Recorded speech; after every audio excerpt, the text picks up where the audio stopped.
Andy Little, 2 nights in a row in this building, man of the match. That was a brilliant game. What was your view on it from between the pipes? I don't know, that was special. I meant a lot, getting the first one. Everybody played hard in front of me, blocking shots, so they made it as easy as they could for me, and yeah, I can't thank them enough for how they played tonight.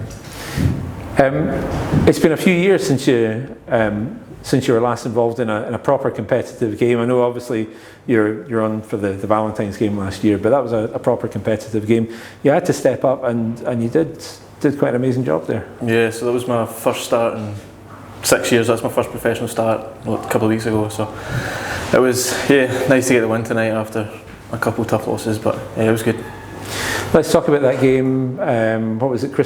The night before Christmas Eve, where you get thrown in at the deep end. Shane Owen comes off at the end of the third. What's going through your mind at that point? I knew, Owie spoke to me like 10 minutes left, and I knew he was coming out if it was going to overtime, so I was already prepared. I had nothing to lose. It was like, just go in and do what we do.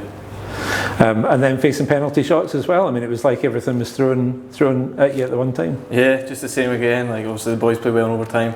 I had one shot, and then obviously penalty shots.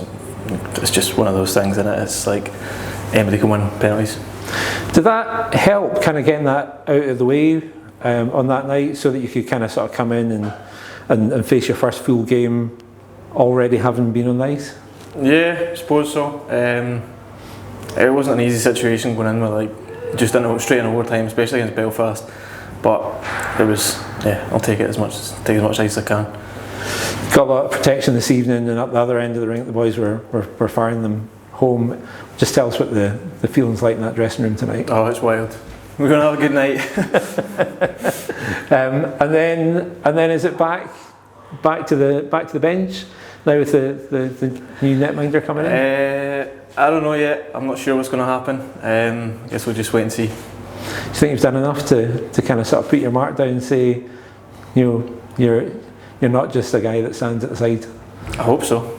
We'll see what Tom thinks, but yeah, I hope so. Excellent. Andy, thanks very much. Cheers.